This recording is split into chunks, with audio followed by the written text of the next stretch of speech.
কাকা তো আজকে পেঁয়াজে স্প্রে দিচ্ছেন না? হ্যাঁ হ্যাঁ পেঁয়াজের বয়স কতদিন হয়েছে? পেঁয়াজের বয়স মাস দেড়েক হয়েছে। হ্যালো ভিউয়ার্স, আসসালামু আলাইকুম। দেশ এবং বিদেশ থেকে যারা আমার এই ভিডিওটি দেখছেন সবাইকে শুভেচ্ছা এবং মোবারকবাদ। আমি মোহাম্মদ রিয়াদ চলে আসলাম আপনাদের সামনে MR কৃষি টিভির পক্ষ থেকে আরও একটি নতুন ভিডিও নিয়ে। আশা করি সকলেই ভালো আছেন, আলহামদুলিল্লাহ আমিও ভালো আছি। দর্শক, আজকে আমি চলে এসেছি একটি হালি পেঁয়াজের জমিতে। দেখতে পাচ্ছেন যে এই জমির মালিক এই জমিতে স্প্রে দিচ্ছে। তা দর্শক, আজকে এই জমিতে কি স্প্রে দেওয়া হচ্ছে সেটাই আমি আপনাদেরকে জানাবো। এবং দর্শক, আপনারা যারা রেগুলার আমার চ্যানেলে দর্শক আছেন হয়তো বা চিনে গেছেন যে আজকে আমি কোন জমিতে আসছি। এই জমি থেকে কিন্তু দর্শক আমি এই জমির থেকে পর্যন্ত লাগানো থেকে পর্যন্ত যত পরিচর্যা করা হয়েছে, যা করা হয়েছে সব কিছুই আমি আপনাদেরকে এই চ্যানেলে আপলোড করছি। তা দর্শক, আজকেও হচ্ছে এই জমিতে ওষুধ দেওয়া হচ্ছে। তা কি ওষুধ দেওয়া হচ্ছে আমরা সরাসরি এই জমির যে মালিক আছেন আমরা একটু তার কাছ থেকে জানবো, তার কাছ থেকে জেনে আপনাদেরকে জানানোর চেষ্টা করব। তা দর্শক, আপনাদেরকে যদি পেঁয়াজগুলা দেখায়, আমি হয়তো বা 4-5 দিন আগে আপনাদেরকে এই জমি থেকে একটা ভিডিও দিছিলাম।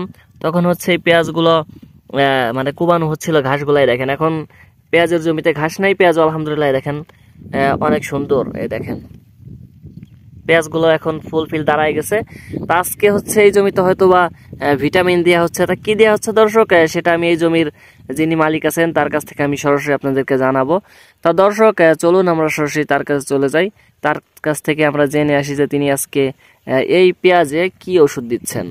আসসালামু আলাইকুম। ওয়ালাইকুম সালাম। ভালো আছেন কাকা? আলহামদুলিল্লাহ। কাকা তো আজকে পেঁয়াজে স্প্রে দিচ্ছেন না? হ্যাঁ হ্যাঁ পেঁয়াজের বয়স কতদিন হয়েছে? পেঁয়াজের বয়স মাস দেড়েক হয়েছে। 1.5 মাস না? তা আজকে কয় নম্বর স্প্রে দিচ্ছেন?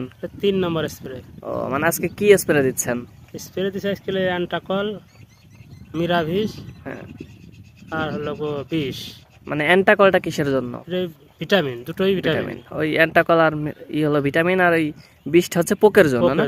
ও কাকা, আজকে মানে যে ওষুধগুলো দিচ্ছেন এটা মানে এইখানে কত শতাংশ জমি আছে? 35%। 35% জমিতে মানে কতটুকু ওষুধ দিচ্ছেন?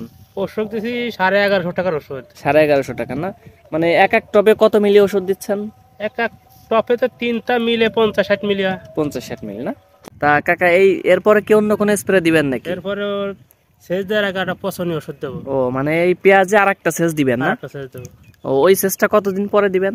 এই সেচটা তো 1 সপ্তাহ পর। মানে আজকে যে ভিটামিন দিচ্ছেন এটা কি মানে এই জমিতেই প্রথম ভিটামিন দিচ্ছেন? প্রথম ভিটামিন। ও, আর এর আগে যে স্প্রে গুলা গেছে ওইগুলা কি ওগুলো পচনীয় ওষুধ। ও, মানে পেঁয়াজ মাথা পুড়ে যায়, পেঁয়াজ পচে যায়, গুড়াগাড়ি। তো এই পেঁয়াজ হইতে কার কতদিন সময় লাগবে? আর মাস দেড়েক। 1.5 মাস না? তো এই পেঁয়াজ কি কাকা মানে মাটিতে মানে শীত যখন বেশি পড়ে তখন কি ভালো হয় পেঁয়াজ? শীত বেশি হলে পেঁয়াজ ভালো হয়। তাই না? যখন মানে রোদ বেশি হয় কিংবা শীত থাকে না, মাথা পুড়ে যায়, পেঁয়াজ নষ্ট হয়ে যায়, তখন পেঁয়াজ কমে যায়। পেঁয়াজ তখন ফলন কম হয় না? তা ঠিক আছে কাকা, আপনার মূল্যবান সময় দেওয়ার জন্য আপনাকে অসংখ্য ধন্যবাদ। তা দর্শক, এত সময় এই জমির যে মালিক আমি এনার সাথে কথা বলতেছিলাম। এই দেখেন পেঁয়াজগুলা কিন্তু দর্শক এই জমি থেকে আমি আপনাদেরকে সব ভিডিও দিছি। আগের পেঁয়াজগুলা আর এখনের পেঁয়াজগুলা, যারা আগের ভিডিওগুলো দেখছেন তারা অবশ্যই পেঁয়াজের ডিফারেন্স খুঁজে পাবেন। এই দেখেন আগের পেঁয়াজগুলো কিন্তু এত সুন্দর ছিল না। দেখেন এখন এই 3য় নম্বর সেচ যখন দেওয়া হবে তখন পেঁয়াজ মনে করেন ফুল একদমই হয়ে যাবে। তা যাই হোক দর্শক, এই ছিল আজকের ভিডিও। তা ভিডিওটি কেমন হয়েছে অবশ্যই আপনার সুন্দর মতামতটি কমেন্ট বক্সে বলে যাবেন। এবং দর্শক, ভিডিওটি দেখে যদি আপনার ভালো লেগে থাকে তাহলে ভিডিওটিতে অবশ্যই একটি লাইক দিবেন। এবং দর্শক, প্রতিনিয়ত ধরনের ভিডিও পেতে চাইলে যারা আমার এই ভিডিওটা আমার ইউটিউব চ্যানেল থেকে দেখতেছেন আমার ইউটিউব চ্যানেলটি সাবস্ক্রাইব করবেন, এবং ফেসবুক পেজ থেকে দেখে থাকলে অবশ্যই আমার ফেসবুক পেজটি ফলো করবেন।